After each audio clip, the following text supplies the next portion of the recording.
Right. Right. Okay. So, hello guys. This is the physics homework video for homework 5 from module 6. Electromagnetism, we're doing application 2. This booklet contains generator, transformer, induction, motors, and also magnetic braking. It's called transformer guy here. Uh, uh, so I mentioned this for the chemistry homework video at the end. I'll talk about this now. So if you're watching this, and then because this is like a video for the homework, so I'm actually speaking to myself. Nobody's listening. There's no feedback, and so I cannot really. There's no feedback. So in terms of going through the question, I just go through the question in a way I think that's helpful. So people may have like questions about a particular question that you think it's like I should go through this specific thing and why did I do this? Why didn't I do that? And I didn't really talk about what you want me to talk about, uh, which is um, which is inevitable, right? So if you have any of that and then you watch my video, it's like, oh, I didn't explain this, I didn't understand, it's still confusing. Make sure to let me know, okay? I am sort of you're paying me to explain everything well. There's limitations to the way we do things, so make sure to let me know if you got any confusions that you need extra explanation. Let me know. I will explain it to you. Okay. Um, so yeah. Right. Um, okay. So for the multiple choice, the first one says which of the following is not required for operation of AC generator. It would be the split ring commutator, right? So the split ring commutator belongs to DC motor or generator. So this is the one. We do have a rotor here. We do have a brush here. We do have a magnetic field. Question two, which of the following is not required for the operation of AC induction motor? Uh, so AC induction motor actually does not. Oh, what the hell? So I mistakenly did this question. It shouldn't be D. It should be, let me do this again. So which of the following is not required? So AC induction motor actually needs current to be supplied to the stator winding, so to produce the virtually rotating magnetic field. We don't need brushes, seriously. Okay, I did this homework for like 2 hours ago, so it's pretty late. I was quite tired. So potentially I'm gonna make some mistakes. Now I'm gonna correct it on the spot. Question three. When the rotational speed of the coils of an electric generator is increased, right, when it's rotating faster and faster, the magnitude of current they produce also increases. Which law of physics best accounts for this observation? This is a law of conservation of energy, right? So because you deliver more power inputs, you get more energy output from it. Or you could also choose Lenz's law, but Lenz's law is only indicating that it's sort of this opposing effect. It does not indicate like this sort of relationship of how fast you rotate and how much energy you get out of it. It's bit it's bit different. Okay, so D is the right answer here. A generator's coil is rotating in a magnetic field at a constant speed for the instance when the plane of the coil is perpendicular. So a plane of the coil, right, is like it's not the area vector of the plane of the coil, right? So the plane of the coil is perpendicular to the field. It's kind of like this. This is the plane, right? Yeah. So the field actually goes like this and it sort of passes through it. Now it's perpendicular. So the plane sort of vertical into perspectives. Okay. So now the flux is actually maximum, so it's only A and B. As you can see how the flux is maximum because the field passes through like this. When the flux is maximum, right? So if you draw like the generic shape for the flux is maximum, it always corresponding to a gradient of 0. So then the EMF is gonna be 0. Okay, so B is the right answer. Question 5, the graph shows flux, all right? So the idea is this Faraday's law, epsilon equals negative d phi dt. Differentiates this function, it's a sine function. Differentiate gives you a cosine, and then take negative sine, you get a negative cosine, and D is the right answer. Should be very easy, okay? Question 6, so a DC generator, how do I know it's a generator? Because of this saying this is the output, so we're actually getting electricity from it, so it has to be a generator. And the question says the radiomagnetic field. So the magnetic field, although what I'm drawing here is I got lazy, I didn't bother to draw a radiomagnetic field. It's still sort of like this magnetic field, but the question gives is radio. So radiomagnetic field sort of keeps the magnetic field line perpendicular to the coil no matter what angle has rotated to, right? So normally you should get some voltage like this. It's DC, so I have to flip the negative voltage up. DC is because the split ring here. And then because we have the radiomagnetic field, right? So it doesn't actually change this much, right? So ideally you should be looking something like this. So the change is very small. It should be like this. Okay. Question 7. X and Y. X is a DC motor. Y is an AC induction motor. Which statement is correct? So B is correct. So both Y, so motor Y tends to have a lower starting torque because remember how stator Y functions as like those like stator coils. They produce like a rotating magnetic field. Oh, so to draw that, they have this magnetic field and it's kind of rotating. So that causes this to spin. So the magnetic field rotates. It depends on how like the relative motion, how different are the fields rotating with the squirrel cage. If it's different, it's pretty large. Usually we start by rotating magnetic field in a smaller pace, so this can change. So this can catch up with it quickly. If you rotate the magnetic field super fast, the cage won't catch up. It just sort of stuck there. Okay, so usually with the torque in an AC induction motor, it starts it's very small. But in a motor, during the startup, it's not rotating at all. So you just pass through a big massive current, which is going to produce a massive torque. Because torque is MBIA and proportional to I. So the torque is usually very huge for motors, for simple motors. So Y has a smaller current. It has a smaller torque at the startup. Okay. Question 8. The role of commutators in a DC generator is to convert alternating current to direct current. So such that you maintain a unidirectional torque. Oh, no, that would be for motors. I'm sorry, it's 2 o'clock. So a DC generator doesn't care about torque, right? You just need to produce a consistent flow of output voltage or current. Right? If it's motor, then you want to do the torque unidirectional thing. Oh, God damn it. Question 9. A particular transformer 800 turns, 200 turn the secondary, 800 in the primary. This will be a step down transformer because the turns decrease, the voltage decrease in the same ratio. The formula gives us V1 on V2 is equals to N1 on N2. You should be able to work that out against this, okay? Question 9. So this is a transformer that's not being constructed properly because we have a DC input here. It's very bad. Transformer uses AC. So student constructed transformer by connecting primary to a battery and the secondary to a galvanometer. When the switch is closed, the reading on the galvanometer will change from 0 to a non-zero value, but it goes back to 0, right? Because when the switch is closed, suddenly you have this current run through it, which you have suddenly like a magnetic field, which suddenly induce a little bit of flux change, and then suddenly you have this EMF produced. So there's a current produced. So you have a non-zero value at the beginning. But then as the current sustains and reaches steady state, no more changing flux, no more changing field, no more changing flux, no more EMF produced, no more currents, hence going to be sustained, so it goes back to 0, so therefore it's C. This is why we don't use the DC because it literally just does not produce induction sustainably, okay? Question 11, the graph shows the changing speed while the vehicle turns on magnetic braking. So alpha it brakes really quickly and beta brakes slowly. The all reduction in speed, which the statement is correct about the braking system that's being active, right? So B is the right answer. In a sense that a greater amount of heat is produced.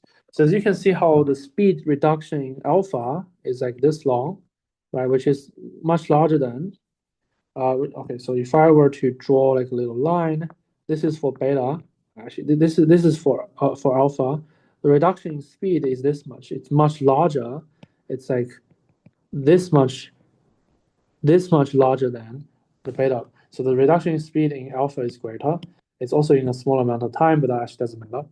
So kinetic energy is alpha m squared. That means the reduction in energy in kinetic energy is greater for alpha, and hence the kinetic energy is in magnetic braking is then through induction transferred into electrical energy or heat.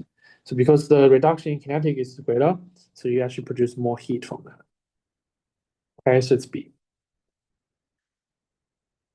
Right.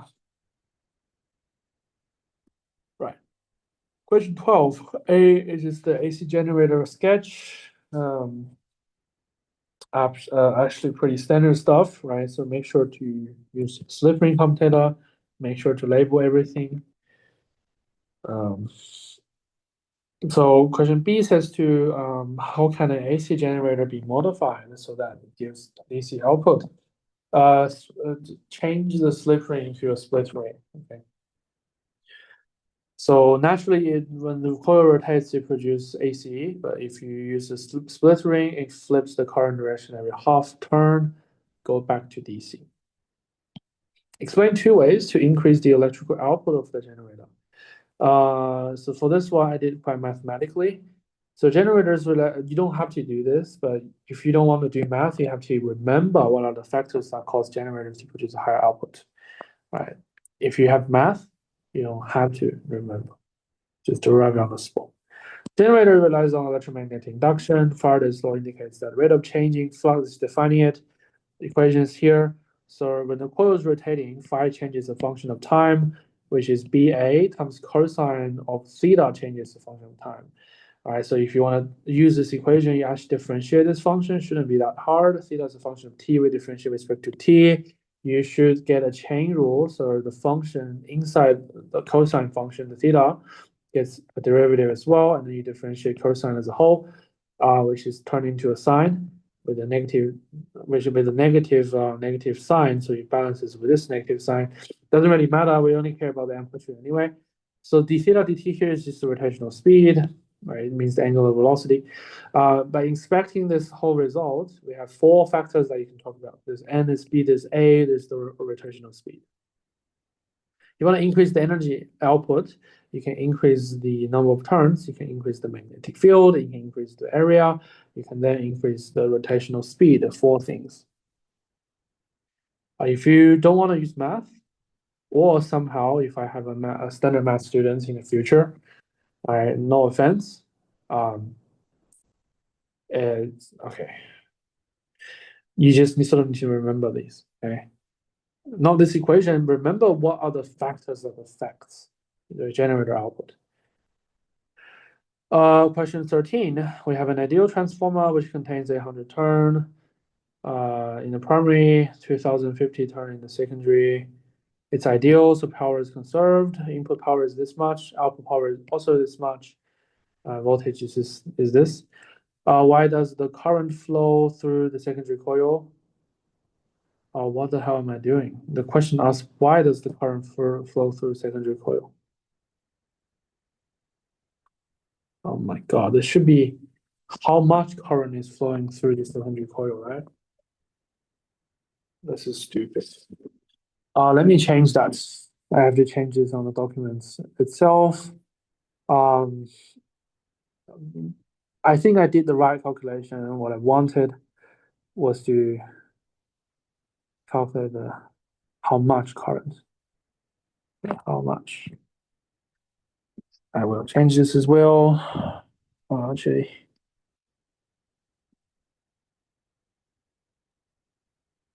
if you are getting this homework before I recorded the video, which you can see the date here, it's 21st of March 2026. If you're getting this after I record the video, everything should be fine. So because yeah, and then question B, the question doesn't quite make sense, so I have to modify as well. The modification is given above, and I already fixed it on documents. You should get the corrected version if you are coming later. So for question A, just calculate the current. We can use the fact that power is conserved. So P1 is equal to P2, P2 is equal to V2 I2. So rearrange for I, substitute equations, and all that. Question B, we want to calculate the voltage and current in the primary coil. So in any transformer, we have this relationship. Rearrange for V1, we'll get that. And power for primary coil is V1 times I1. We have calculated for V1, so I1 just use that equation. Pretty standard stuff. If you are struggling with this question, that means your understanding of transformer calculation is nowhere near the standard. So that's very bad. Let me know. We have to do this. Okay. So this is as easy as you can get as in terms of HC. This question is. Question 14, this question. AC induction motor. Explain the operation of this device. Make specific reference on the labels on the diagram. It's already labeled for you, squirrel cage, stator winding, solid iron core. So you should use dot point to structure this question. So what I said is, I said AC induction motor converts electrical energy into mechanical by utilizing electromagnetic induction. This is sort of defining what it is, what this device is. So its components and their responsibilities are summarized below. So first one, the stator windings, where we put AC input with a specially tuned frequency. Right? We need to tune the frequency so the magnetic field rotates in a cohesive way. So which pass through the stator coil, and then they alternate such a way that it stimulates a virtually rotating magnetic field. So the solid iron core here is to reinforce, right? It's to concentrate the magnetic force to optimize our flux linkage. This is sort of like a transformer thing, right? You should also know that from this lesson. The rotor squirrel cage with conductive bars, right? This is the screw cage. It has conductors on the screw cage. Using Faraday's Lenz's law that indicates the induction of current must create a force to counteract the initial change. So therefore, it chases the rotating magnetic field. So you minimize the changing flux with that to sort of reduce. When it chases the field, it decreases the relative motion. So flux change is minimized. And then creating a torque as our output, right? So that's sort of describing how it functions.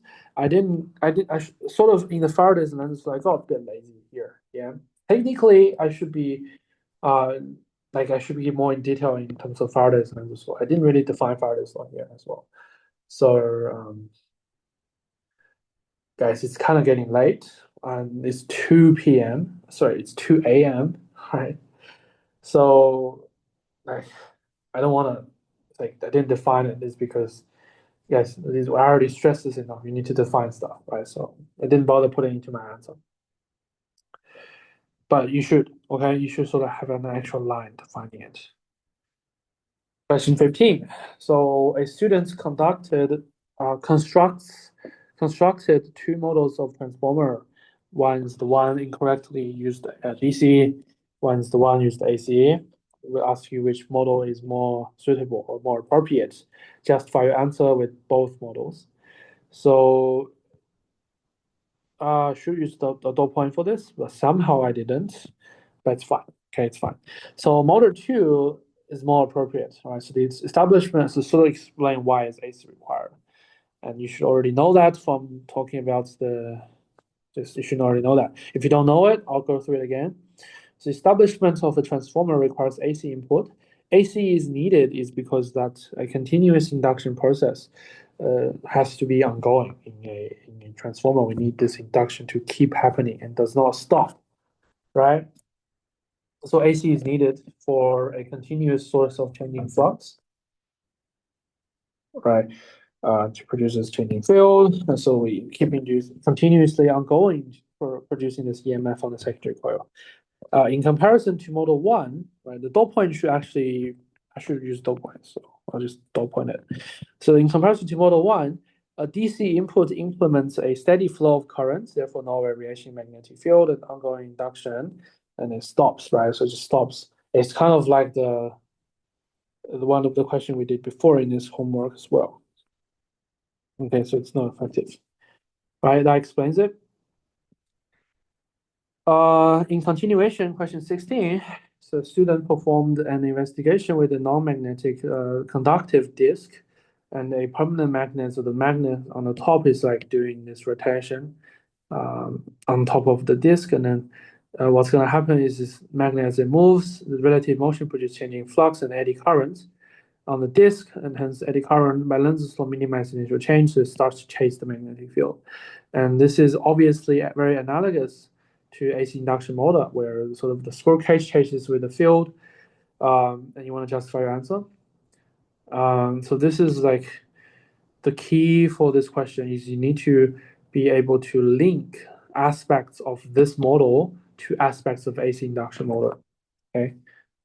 So both motor, so we need to use Faraday's lenses extensively for both models, both the model and the motor. So therefore, this is why I had to define Faraday's lenses law, because I need to use them as introduction. All right, so this is another strategy we've been talking about. So Lenz's law and Faraday's law, the former, which is the Faraday's law, sorry, this is definition. Read it yourself. And then we for the model we use the dot point for it. So for the model, the changing flux is sourced from the relative motion between them. So this is again going through the process of induction, step by step. We talk about the source of changing flux first, and then we apply Faraday's law. EMF is induced. I didn't write Faraday's law because I stated here. So the eddy current then would impose a torque on the disk, so it rotates. Okay, and then for the AC induction motor, I say this is analogous, right? It's a super similar process to the above. The phasors coil producing a virtually rotating magnetic field, in this case, correspond to the rotating magnetic field here, rotating magnets here. So analogous to the spinning magnet, providing source of changing flux experienced by the cage. The cage here, which is analogous to disk. So this is me listing the components of the AC induction motor to the model itself. And making the link is super important here. So the induced current on the cage produced a torque to chase the rotating B. This is then modeled in the stimulus extremely accurately. Something like that. Okay. Question 17. So, excuse me. So the electrical data is recorded below. We have the input power 150 watts, secondary voltage, secondary current. The student stated that the transformer here is not obeying law of conservation. Assess its statement, his statement. So the condition for energy conservation satisfies needs to have no energy being created or destroyed. Right, this defining conservation of energy. But if you consider the output power here, which is P2, which is V2 times I2, which is 60 times 2.2, which is 132 watts. So that's the relevant calculation here given. It's smaller than the input power. Okay, so that's something not ideal, right?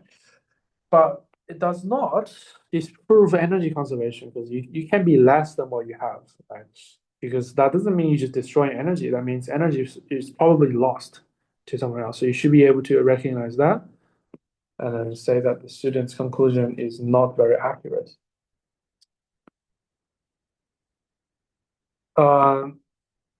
Question B, explain two modifications, right? So this is, again, we have two important ones, eddy current and hysteresis. There's two more actually, incomplete flux linkage and internal resistance. So the way to talk about them is also given in the lecture notes. What I wrote down is pretty much the simplified version of it.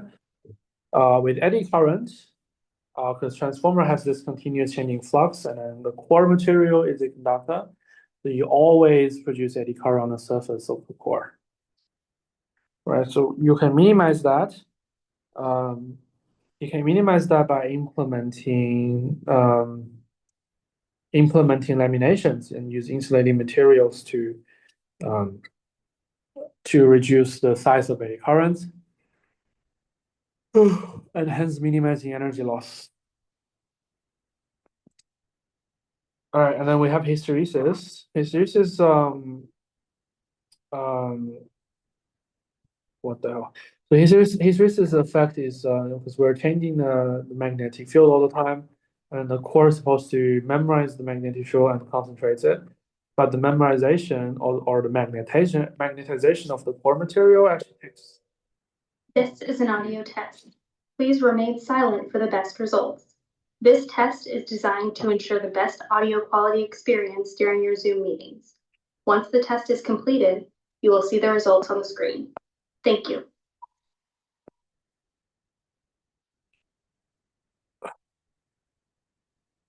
Okay, we're just gonna have to wait for this.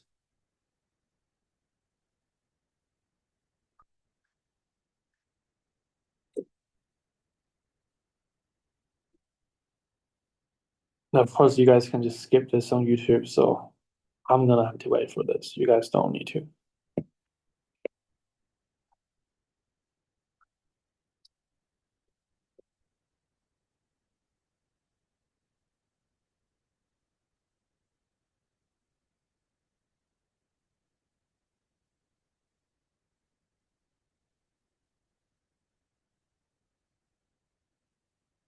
I guess it's not coming back up, right? Let's continue. So this magnetization process for the core material actually loses energy, wastes a lot of energy into heat. This effect is called hysteresis. Right? And we minimize this by using something that has a less purity, smaller purity in iron content. It's called a soft iron core. All right, question 18. So a diagram shows a DC generator here. And then wants you to graph, right, when the speed is doubled. So of course the size of the amplitude gets doubled. So from the height of 2 grid, I move on to the height of 4 grids. And then because the rotational speed has doubled, so then remember that because you're rotating faster, your frequency needs also need to be doubled. Okay, so originally a period is like this, but now we can hold 2 periods in that section. Okay, so you have to sort of rotate faster. Changing frequency is also very crucial in this question. Okay, B, compare the structural components and function of DC generator to DC motor. As we stated in class, this is super similar. They're super similar, except for the direction of energy flow, right? So in motors, the input is at the brush, with the rotor coil delivers the torque to some external mechanical load. And in generator, the input is mechanical actuator, right? So you would actually use like a little pivot arm to rotate the coil using your hand or using wind power or water power or nuclear power or burning coal or something, right? So, and that converts energy into electrical, and then you get this output from the brush. Okay, so it's kind of like the way that the energy flow is changed, but the components are literally identical. We still use split ring commutator, the coil and the magnet are the same. Oh, hold on a second. Just 1 sec, I have to check something. Oh, for fuck's sake. Oh, no, no, no, no, no, no, no, no.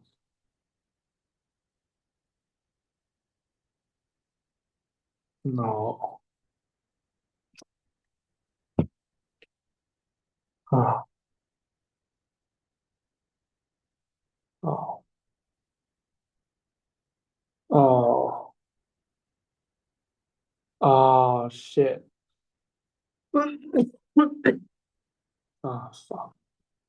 All right, so I forget I have a class tomorrow. Um, actually, I should just finish this recording first. Right. Did I even record? If I didn't record, I did. If I didn't record, I'll kill myself. Bro, you guys probably are laughing at me when you watch this video, right? Hopefully nobody watch up to this point or skip this point for some reason. Okay. So how does the operation of AC induction motor differs? So AC induction motor and DC motor, right? So for simple DC motor, they utilize motor effect to generate the torque. And motor effect states that a current carrying conductor will experience a forcing external magnetic field. So the DC current is supplied and regulated by the split ring commutator to switch current direction every half revolution for a unidirectional torque, and a brush is required, therefore.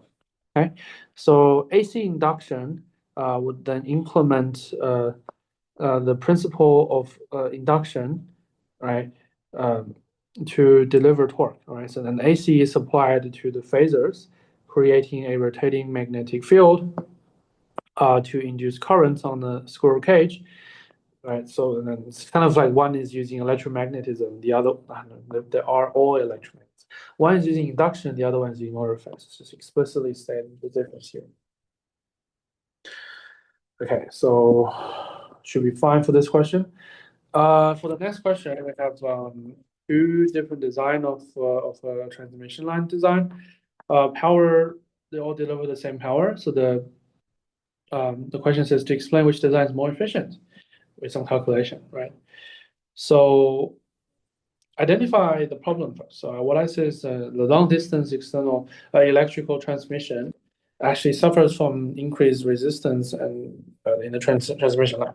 So massive loss in electrical energy due to resistive heating, right, or just ohmic heating, right? So the power dissipation is now proportional to the current being squared. Okay, so P loss is I squared of R times R. We have walked through this in class.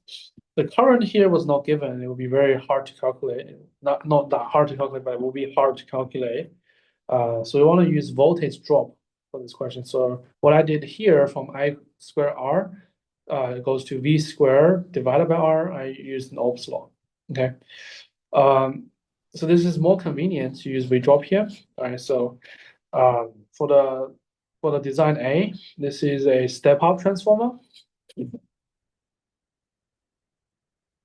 Actually, this is the one without step-up transformer. Okay. So the voltage drop here goes from 61 to 33 kilovolts. Design B is step up, so it goes from 508 kilovolts to 500. So the dropping voltage is less, right? But you can see how this equation is proportional to the dropping voltage. So just do a calculation to explicitly show how this is like greater than -8. It's like this dropping voltage for A is more significant, so that induces a much larger power loss. It's 10 to the power of 7. This is 10 to the power of 6. And so to justify that, okay, it's pretty easy. So the idea is why you want to use a step-up transformer, okay? Step-up voltage in the generator, which limits the current, so that the loss in voltage drop along the way is minimized, okay?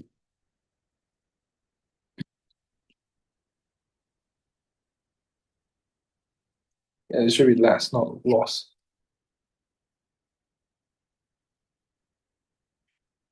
Question 21, this is an AC generator, 200 turns, simple calculation, okay?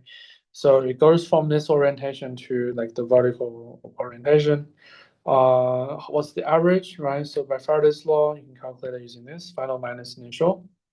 Just be aware that when you're calculating the flux, it's not just the magnetic field going from 0.1 and 5. So now it's 0, so final is 0. But actually, final minus initial, it's 0 minus, okay, my bad, I have to change this. So what I wrote is initial minus final, which is not what changes the finals. Should be 0 minus, and then we get this positive sign. It actually doesn't really matter, but here, and that's that. So not only you need to consider how the magnetic field goes from 0.15 to 0, but the area, you need to multiply that as well, okay? So flux is E times A. So you get 240 volts of average EMF. So we want to convert this AC to DC, we just change the commutator, right, into a splitter to swap current direction every half current.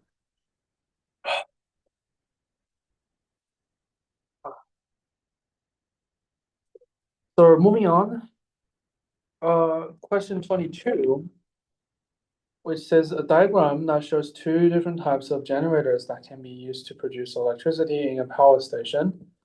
So we've got generator X and generator Y. The electrical output of the generator is then connected to the primary coil of a transformer. So we have an AC and a DC generator. Again, recall that we want to use AC for a transformer.